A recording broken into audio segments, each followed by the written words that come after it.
Hello everyone! Hi guys! Chikahan muna tayo ng malala for today's vlog. Pahinga muna tayo sa travel. And then, ang tagal na rin naman natin hindi nakakapagkwentuhan. Grabe, mga 2 months na rin. Ang tagal-tagal na pala. Dami pala talagang nangyari mula nung bumalik tayo from South Korea. Tapos trat-trat kasi talaga tayo, di ba? Tapos ang tagal na din natin hindi nakakapag-live, no? Yes. Tapos kapag ka-live naman kasi, hindi tayo makakapagkwentuhan dire-diretso na meron talaga certain topic. Kasi syempre, kapag ka merong biglang mag-comment, kailangan namin sagutin, di ba? Ganyan. So yun, so kaya eto ulit, chika-chikaan uli muna tayo for today's video. Pahinga muna tayo sa gala. So simulan na kaagad natin, hindi natin napagkwentuhan yung tungkol doon sa ating meet and greet / yun yung parang outreach program natin. Pumunta tayo doon sa Home for the Aged. Yes. So simulan natin doon. So unang-una, gusto namin magpasalamat sa lahat ng umattend. Although napasalamatan na namin kayo in person, 'di ba? Talagang ang ganda nung naging banding natin. Guys, kung nandoon lang talaga kayo, nagsimula kami mula umaga hanggang tanghali, hanggang hapon, gumabi na. Hanggang dinner. Hanggang dinner. Hindi na namin alam kung paano kami magpapaalam. Pero nakakalungkot kasi doon yung isa-isang nagpapaalam kasi may pasok pala.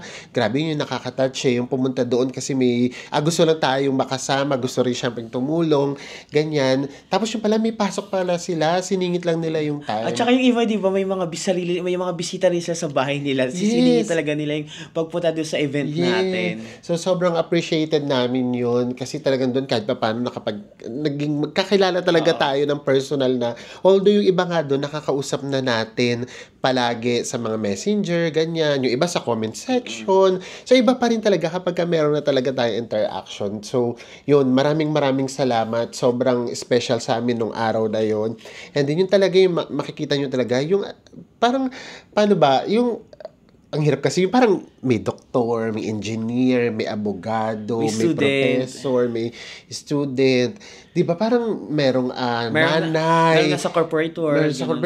I mean, hindi, iba-iba tayo ng pinanggalingan, iba-iba yung estado natin sa buhay. Pero pagdating doon nung time na yun, hindi mo mafe-feel na parang yung may alam niyo yung may nagyayabangan, may nagbubuhatan ng bangko. Wala siyang ganun. Siguro nga kasi unang-una, simula pa lang, sinabi na kaagad namin na yung meet and greet na yun, ang pinaka main purpose natin ay yung outreach program natin, which is yun naman talaga yung naging sentro. Maraming salamat. Grabe yung, isa yun sa mga pinaka-emotional moments ng buhay namin. Yung may times na tumatabi lang ako sa gilid. Kasi maiiyak ka na talaga. Alam niyo, yung, alimbawa, yung isang moment na yung pumasok si Jollibee, tapos yung mga matatanda, nagpalakpak sila. O, tapos natutuwa sila. And then, yung isa-isa mo nang nilalapit na yung matatanda, nakikita mo na kung gaano sila ka-grateful, ka-thankful, ganyan. Kung parang in some way, parang nafe-feel mo na longing sila for love or affection. And lahat ng umattend doon, malinaw sa kanila na yun yung pinaka-main purpose natin. Kaya we're so happy kasi hindi lang siya basta meet and greet. Yung nagpunta kayo doon, naglaan kayo ng oras ninyo. And then, talagang yung puso at saka yung pagkalinga nyo doon sa mga matatanda, hindi namin yun makakalimutan. Sa mga nakasama namin doon na hanggang ngayon, buhay na buhay pa rin yung GC namin. Yung GC nyo. Maraming salamat. So, meron pa bang kasunod? Yes, pero patawarin nyo na kami. Baka ito medyo mas gawin namin siyang private kasi bata. And then mas pala kasi mas komplikado kapag kabata. Kasi yung pupuntahan namin next time, kasi siya, yung mga bata doon, hindi siya nandoon lang sa isang center. Kumbaga, totoong lumalabas sila, totoong nag-aaral, ganyan. So, kumbaga, may nakakasalamuha sila sa labas, sa real world. So, parang medyo mas mas confidential dapat siya na basta ganun, ang hirap i-explain. So, baka yung gagawin namin sa July or August, baka kami na lang muna na yun. So, pero hindi katulad nung sa matatanda na may program. Kumbaga wala, parang magpapakain lang, tapos magbibigay lang ng supplies. Parang ganun lang. Hindi siya magarbo para wala na lang ding direct contact masyado. So, yun yung gagawin natin. Tutuloy natin siya sa July. or August. Siguro sa amin na lang muna yon. Again, sa lahat ng mga nag-participate, maraming salamat sa inyong lahat na sumusuporta sa atin. Maraming salamat po kasi nagagawa namin yon nang dahil po sa inyong suporta. Next naman, isa din sa hindi natin napagkwentuhan, yun namang si Mama Mega. Si Mama Mega. Oo, nandun tayo sa South Korea na sobra yung kilig, sobra yung happiness namin. Sobra yung pagkasandugo mo. Yes, grabe yung taranta talaga ako. Kasi syempre, pag uwi namin noon, hindi, actually, alam nyo naman yun, di ba? Down na down kasi kami noon. Dahil ngayon ginawa namin yung doon sa Palace. Kasi that time, drain na drain talaga ako. Parang, grabe yung init kasi that grabe kasi time. init that time. Hindi namin talaga maintindihan kung bakit ang init. Tapos yung, parang yung init, tumahit na siya sa ulo ko. Yung parang, ang init ng katawan ko, ang init ng mata ko, parang ganyan. So, ang dami namin hindi doon napuntahan. So, kumbaga kami, pakiramdam talaga namin, hindi namin nabigay yung best namin that time. And then, ang daming comments doon na, ay, sayang, sana kung tinuloy nyo, dapat nakita nyo to. Ay, sana ganyan. So, doon namin na-feel na, ano ba yan, sana hindi na lang namin pinalabas. Kasi, oo nga, alam na nga namin, kulang yung video, pinalabas pa namin. And out of nowhere, ang dami namang pwedeng video na pwedeng mag-comment si Mama. Doon pa siya nag-comment. So, di ba, ang galing talaga ni Lord. Tapos diba yung tayo, nag-post tayo ng appreciation natin sa kanya kasi that time feel natin na down tayo. Sabi niya na, ano ka ba, pwede mong ibigay palagi yung 100% mo. Yes. Pero ganun talaga, may something sa gana ma-feel off ka. Pero that's okay. Oo, tapos pwede ka naman uling bumawi, something like that. So, yun, so doon, yung interaction na yun, nagsimula lang siya kung tutuusin sa comment ni Mama, pero ang dami na nung napuntahan nung comment na yun, yung relationship, ganyan. So, isa-separate natin siya sa isa pang sa special natin kasi mag-1 year na tayong na tawag nito, 1 year na tayo full time, and then nakita namin 4 years na pala yung channel natin. Baka gawan natin siya ng special, di ba? Magkaroon tayo ng anniversary special. So yeah, so yun. And then nagkita na ba kami ni Mama? Yes, nagkita-kita na kami, pero may isa pa ako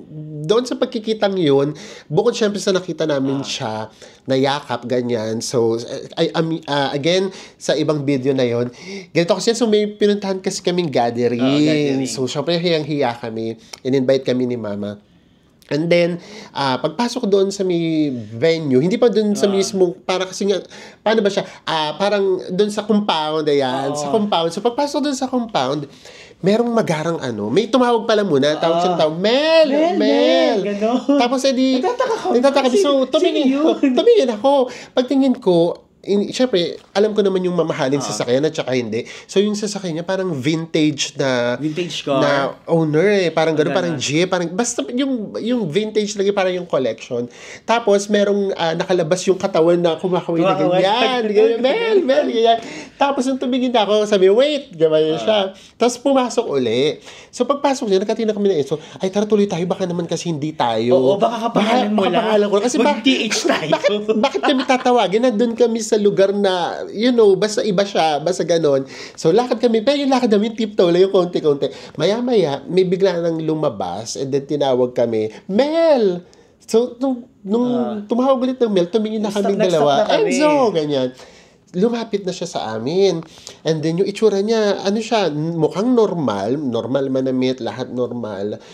Pero, alam mong, talaga, may kaya, pero alam mong normal lang siya kasi ang simple lang. Simple lang. At doon siya mismo lumabas sa sasakyan na yun. Siya yung nandoon sa passenger seat. Kumbaga, yung tumawag sa amin, driver seat yung tumatawag. Parang yung nasa driver seat yung tumatawag. So, paglabas niya, ayun na-confirm namin na kami. Kasi, huy, ako yung nagme-message sa inyo. Ako yung lagi nagsasabi na, sana makasalubong namin kayo sa airport. Tapos, hindi ako makakasali sa live kasi magla-live tayo. Matutulog bedtime ko na yan. Yung mga ganyan. So sabi, chikahan na kami. Ay, ganyan, bla bla bla bla bla bla. Tapos sabi pa namin sa kanya, doon din ba kayo pupunta? Doon din daw siya pupunta sa event na yon na-invite tayo. Tapos sabi pa namin sa kanya, pwede po bang sama na kami sa inyo? Kasi wala po kaming kakilala doon, nahihiya po kami. Tapos sabi niya, sige, okay lang yun. Pagpasok doon, nauna kami, nakaupo na kami sa unahan, tapos siya pumasok siya. Tapos tuwing pumapasok siya, tuwing tumitingin ako, nakikita ko siya kung saan. Yun doon sa taas kasi parang medyo mga politiko yun ganyan. Parang mga special yung mga nasa taas. So, lahat kakilala nyo, nakikipagkamayan, ganyan. Tapos nagkukwento kami, lahat pala kakilala ni Sir. Sir, gano'n. Tapos, maya-maya, baba na naman siya. Kilala niya naman sa kabilang table. Tapos maya-maya, doon na siya sa table namin mismo. Kilala niya na naman lahat. So, ganun. So, hindi kami nagtanong ng kahit ano. Tapos, hindi niya na talaga kami iniwan that time. Kasi nga siguro na-feel niya na nahihiya kami. So, hindi niya na talaga kami tinayuan. Tumayo lang siya nung pagdating nila mama. Kasi sabi niya naman, hintayin niya nga lang daw yung pagdating. Tapos, magpapakita lang siya, alis na siya. Which is yun nga yung nangyari. And then, nung nagpapasalamat na yung doon sa program na yun, binanggit yung pangalan niya. He was a congressman pala. Diyos ko! Pagkatingin na magaling narinig mo yun? Congressman pala si Sir. Siya. Tapos ditinignan ko, ganyan. Ay, nagpa-picture pa siya. Lagi namin dito yung picture. Ganyan ka konti. Dito. Takpan na namin face niya. So, ayan. Nagpa-picture pa siya talaga. So, yun. So, at sinadya sa amin yung picture. So, sabi ko, congressman pala siya. So, ni-research na namin yung pangalan niya. Kasi yun. So, doon na namin na-research na. Naging congressman pala siya. Tapos, chinat naman siya. Sabi ko, sir, pasensya na po kayo. Naging masyado kaming komportable. Parang something like that. Yung po pala, congressman po pala kayo. Kami yung lalilang ako. Kaya kami nahiya. Daway kami makipag-usap. Parang close na kami. Alam nyo, isa yun sa mga tumatak sa amin that night. Kasi ang sagot niya sa amin, yes, naging congressman. Kumbaga, title lang yun. Pahiram na title lang yun. Ngayon, balik uli ako sa pagiging normal na tao. Doon mo maisip na, di ba, doon kasi sinasabi niyo na sana huwag kayong magbago, ganyan. Ano namang karapatan naming magbago? Kung meron nga kami mga nakakasalamuha na mas matataas sa atin, di ba? And then, ganun silang kahambol. Tapos kami, biglang magbabago. So, doon mo talaga may isip na wala kaming karapatan ever magmataas kahit kanino. Kasi yung nakakasalamuhan namin, akala namin ang normal lang. Tapos yun pala, 'di ba? So yun, doon namin, sabi na nga namin sa inyo more than sa ginagawa nating vlogs, more than doon sa kita, more than sa anything else, ang pinapahalagaan kasi talaga namin, yung kayo, yung mamimit namin kayo, kasi pag namimit mo na yung tao, ang dami mong matututunan. Yung pinapahalagaan namin, mawala man tong channel natin, sinabi naman namin sa inyo, 2 years lang namin bibigyan ng pagkakataon na mag full time. Kapag wala talaga nangyari, babalik kami sa totoo naming buhay. So, mawala man kami sa pag-vlog, yung mga nakasalamuha namin, kayo mismo, kahit nakasalubong lang namin kayo sa airport, kahit nakapagkwentuhan tayo sandali, nakasama namin kayo one time, yun yung hindi na doon mawawala. Kasi, di ba, sa pag-vlog, kung hindi kami nag-vlog, hindi namin kayo mamimit. Kung hindi kami nag-vlog, hindi namin mamimit si Mama. Alam nyo, ang laki kasi talaga nung naging part niya na sa buhay namin na yun nga, sa mga susunod na araw na namin ikukwento. And then yan, yung mga ganun, hindi namin malalaman na meron pala, ang nai-inspire pala namin, nanay, may na-inspire pala kaming estudyante, may na-inspire pala kaming congressman, may na-inspire pala kaming artista. So yung pagka-inspire ng tao, lalo na yung mga nasa mayayamang part, 'di ba? Yun yung nakakatuwa na hindi kami nag-pretend ever na kailangan namin mag-pretend na mayaman para maging in tayo. At saka hindi para makuha namin yung market na mayayaman. 'Di ba? Yung pagiging kami, yung pagiging totoo namin, doon natin sila nare-reach, di ba? So, yun yung mga bagay na talagang umuukit sa ating puso at kaluluwa. And next na tayo. Ito na yung summer surgery. Ito na yung ububos sa buong energy namin ng lahat ng pasensya namin sa buhay. Ito na yung summer series. Grabe yung summer series natin, guys. So, ganito kasi yan. So, pinlano na namin yung summer series. Siguro mga Feb na rin kasi yun Tapos, nung pinaplano natin siya, tuloy-tuloy kasi yung travel natin. May Japan tayo, tapos may South Korea, nag-Dubai. Ang dami kasi nating ganap. So, unang-una, mas mahal siya kasi hindi kami nag-book ng flight ahead of time. So, that's number 1. Number 2, mahirap siyang gawin kasi real-time pala tayo. Doon namin na-realize na, oo nga, medyo real-time kasi tayo. Alam niyo guys, kung meron tayong buffer na vlog, siguro isa or maswerte na 3. Pero usually, dalawa lang talaga, ganyan. So, ang ibig sabihin, kailangan pag ginawa natin siya ngayon, dapat ma-edit agad namin kasi minsan ipapalabas na siya 3 days from now, ganyan. Pero itong summer serie, at ito pa yung kung mapapansin nyo, ibang-iba siya. For example, sa isang lugar, dalawa lang yung vlogs na ginagawa natin, na yung dalawang yun dati 4. Minsan may lugar tayong pinupuntahan na isang vlog lang, na dati yung vlog na yun 2 or 3. Kumbaga siniksik kasi namin siya. So, nangyayari talaga, minsan meron kaming vlog na ginagawa na minsan 2 araw, isang beses lang namin siyang isang showing lang siya. So, ang hirap niya talaga, nawalan kami ng buffer. Ang nangyayari, yung ginagawa namin today, dapat maipalabas namin siya bukas. Yun talaga yung nangyari. Kasi nangyayari pa, ang hirap ng internet. Yes, okay. Nagkakandapuyat kami kaka-edit. So, imagine niyo yan gagawin namin siya sa umaga. Pagod na pagod kami. Sobrang init nga pala guys Tapos, sa gabi, sa hapon, kakain lang kami saglit. Tapos, magkukulong na kami kasi gagawin na namin sa gabi. Although, hindi naman kami lumalabas sa gabi, kaya pabor sa amin yun. Pero mag-edit kami yan sa gabi. So, minsan yung editing kasi yung matagal. So, minsan nag-edit kami mga 6 hours ganyan. So, okay naman. May edit na namin siya. Okay na yan, pasado. Eto na, kapag in-upload na siya, doon naman nagkakaproblema kasi mahina nga pala yung internet. So, doon, kaya kung makita nyo, biglang may mga times na alam nyo na meron tayong palabas today, biglang wala. Tapos may nagsabi, ay for sure magla-live to. Nangangamoy live to. Nangangamoy live to. Kasi di ba ganun nga tayo, kapag wala tayong pinapalabas, nagla-live tayo. Paano nga kami makakapag-live? Wala nga ang internet. Kung meron man, napakahina. So ganun siyang kahirap. Una, magastos siya. Pangalawa, nakaka-drain siya sa katawan kasi nga, pinanindigan kasi natin every other day tayo gagawa magpapalabas ng video. Ay, Diyos mio, talagang grabe talaga yung pagod namin doon. As in, dumarating yung time na hinihimatay na yan. Masaya naman. Masaya. Pero pagod talaga. Masaya siya in a way na parang kasi kami, parang nilalaro lang din kasi namin. Parang, bukas saan naman kaya kami. Parang ganun. So, nilalaro lang namin siya. Masaya namin siyang ginagawa. Pero pagod na pagod yung katawan namin. And then, pero doon naman sa summer serie ang dami din talaga namin natutunan. Parang pakiramdam ko, tumanda ako ng 10 years. Hindi naman sa mukha. Siguro sa mukha mga 5 years ako tumanda. Yung maturity sa pag-iisip, sa person, grabe. Ang dami talagang nabago talaga sa amin. Kung tutuusin, parang 1.5 months lang namin yun ginawa. Pero ang dami talaga naming realization. Unang-una na nga yun dati pinangako namin nung nagsisimula pa lang kami na ang gagawin namin, magfo-focus kami more on sa domestic. And then paminsan-minsan lang tayo mag-abroad. Tapos nung binabalikan namin last year, parang 70% or 75% abroad pala tayo. International tayo. 25% lang yung domestic. Tapos parang sa amin pa nang gagal yung thoughts na totoo din naman, which is true din naman, papanindigan din naman namin hanggang ngayon na mas mahal pang mag-travel sa Pilipinas kesa sa ibang bansa. Pero yung kasing feeling na nandoon ka mismo, yun kasing gusto namin ipakita. Yes, maybe mas mahal dito sa lugar na to, pero ito yung makikita mo. Yes, maybe mas mahal dito, pero ito yung mafe-feel mo. So yung binigyan namin ng chance yung domestic ulit, ang daming nabuhay sa amin. Grabe, gagastos kami na ganitong kalaki sa ibang bansa. Pero, di hamak na mas maganda to. At yung natulungan natin dito, yung mga locals talaga. Alam nyo, kapag lalo na yung pupunta kayo dun sa hindi masyadong puntahin, grabe yung mga doon, yung mga locals doon, mafe-feel mo talaga kung gaano sila ka-grateful. Welcoming talaga. Welcoming, tsaka kung gaano sila ka-grateful na merong turista na sumusuporta sa kanila.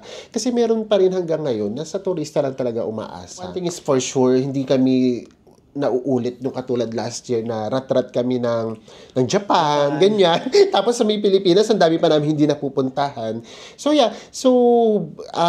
although napaka-risky nung gagawin namin, pero you know us naman guys, kapag kami goals kami, tignan nyo nga itong summer serie, kahit nagkakandahimatay na kami, goal namin mabuo yung summer serie. Kasi diba, ang goal pa natin, diba, let's end this summer serie strong. Gusto talaga is ayaw namin kayong, okay na yan, ito na lang, carry na yun, tag-ulan naman na. Hindi, gusto namin kayong tapusin na with flying colors. Kumbaga, sabi nga namin sa inyo, we are not motivated with tawag nito, views. Hindi, for example, malaki yung views. Ay, laki ng views nito, ito yung gawin natin. Ay, lahat ng views nito, itigil na natin yan. Kasi kung sa views kami lagi titingin, wala kayong mapapanood sa amin na authentic, wala kayong mapapanood sa amin na tawag nito, na mafe-feel nyo talaga kami. Kasi wala, views na lang pala, di, Diyos ko, alam namin. Guys naman, sa tagal naman na namin, alam na namin kung saan kami mag-views, alam namin kung saan kami kikita, pero hindi kasi siya ganun, hindi kami doon tumitingin talaga. So, pag meron tayong gustong gawin, yun talaga tayo. Gagawin talaga natin yun. Regardless of may magugusto, may magkakagusto ba, or may manonood ba or wala. Diba? Pero syempre, kung manonood kayo, mas happy kami doon. So, yun. So, malamang pagka ganito yung ginawa namin, for sure, baka mawala sa atin yung mga nanonood, halimbawa na mahilig sa international, yung mga nakilala kami dahil sa Japan vlogs, yung mga nakilala kami dahil sa iba't iba pang pinunta na Hong Kong, ganyan. Kasi yun yung mga malalakas nating videos Pero wala ito na talaga yung gusto naming tahakin. So, kung sasamahan nyo pa rin kami sa magiging plano namin ngayong taon na to, maraming salamat. Pero kung hindi, okay lang po yun. Sabi nga namin sa inyo, ang dami naman nang nag-vlog tungkol sa ibang bansa. Panoorin nyo sila kapag ka abroad. Now, kapag ka naman domestic, balik kayo sa amin. Ganun lang yun. Di ba? So at least lahat happy.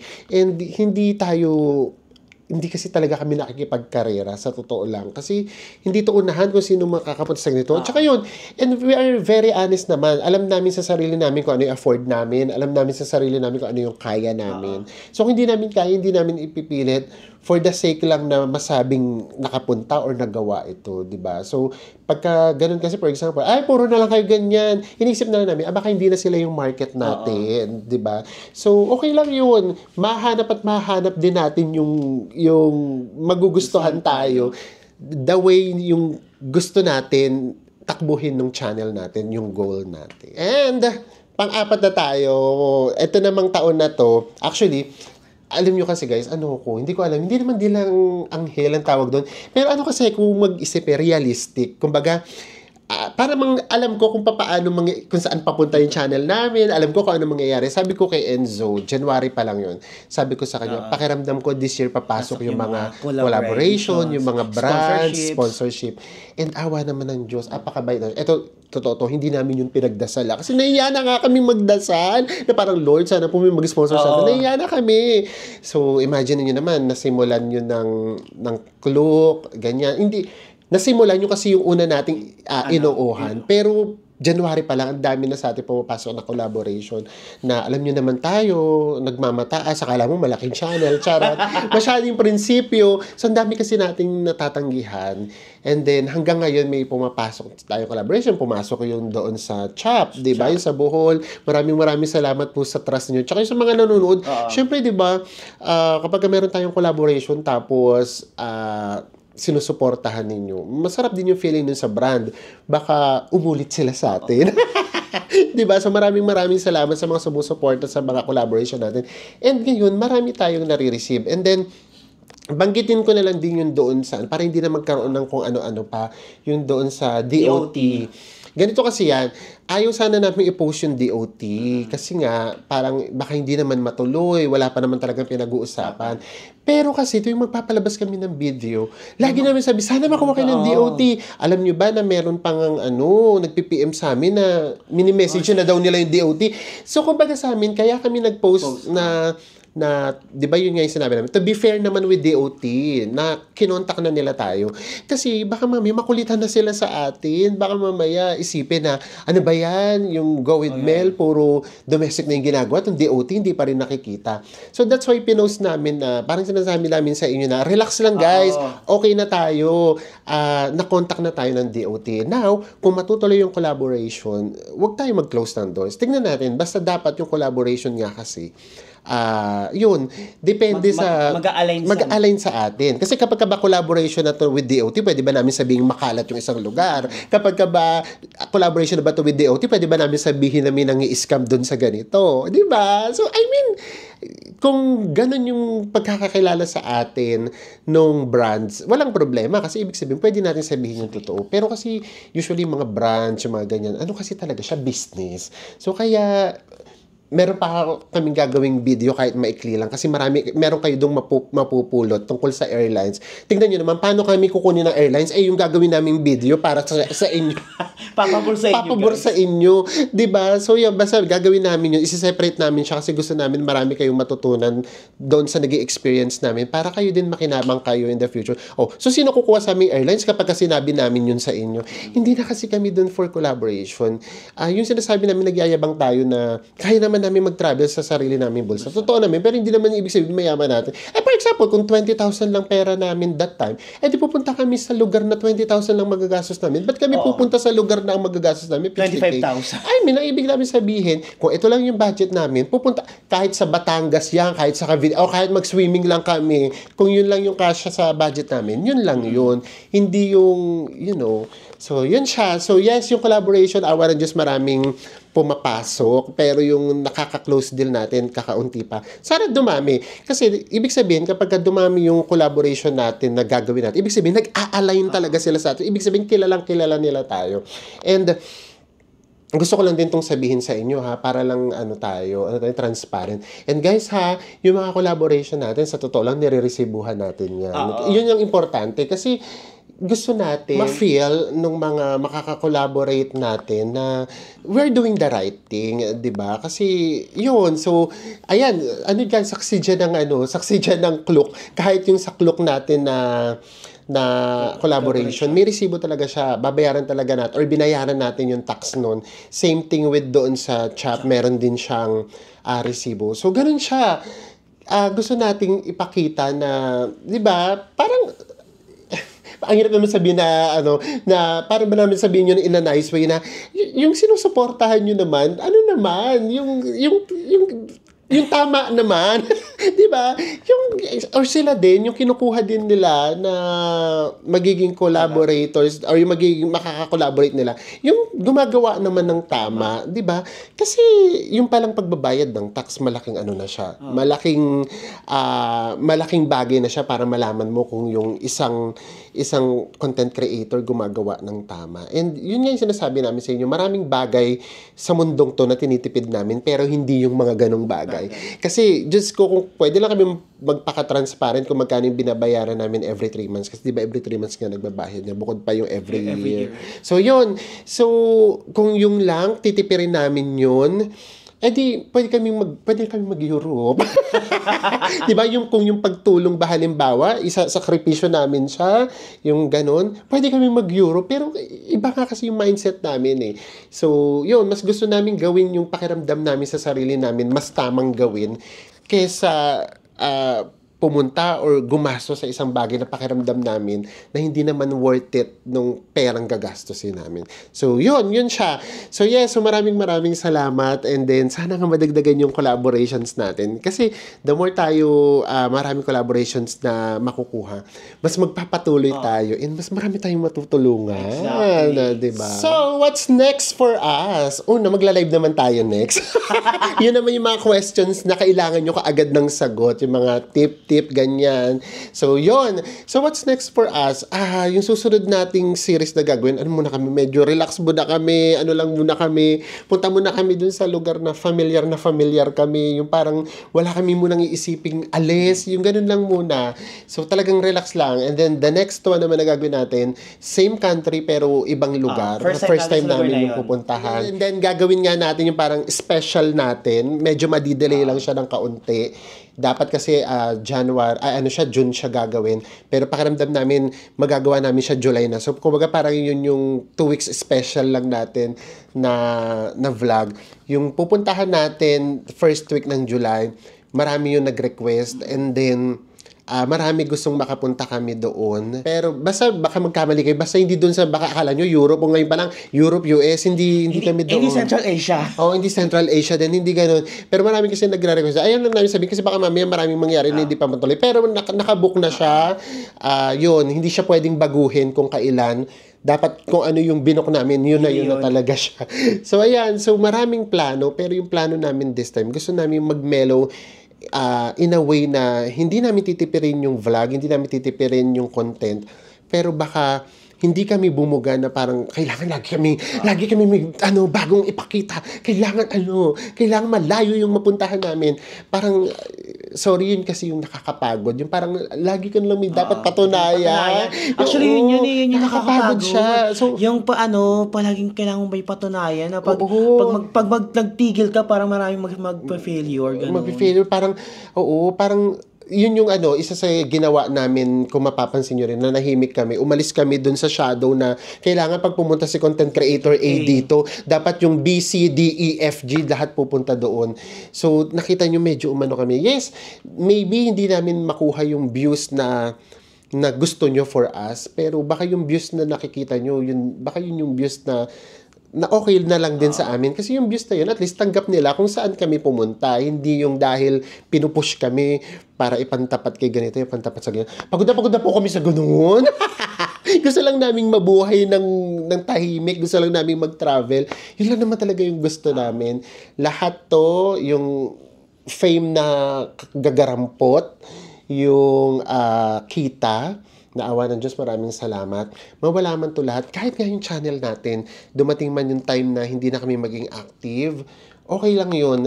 At the end of the day, ang matatandaan namin, unang-una, kayong mga nakasalamuhan namin, hindi namin kayo makakalimutan. Lahat ng nakilala namin dito sa journey namin, lahat ng nagmahal sa amin dito sa journey namin, hindi namin yun makakalimutan. Pangalawa, lahat ng aral na nabitbit namin from day 1 hanggang sa last time na magbablog kami, hindi namin yun makakalimutan kasi yun yung nagpapa-reach nung aming soul.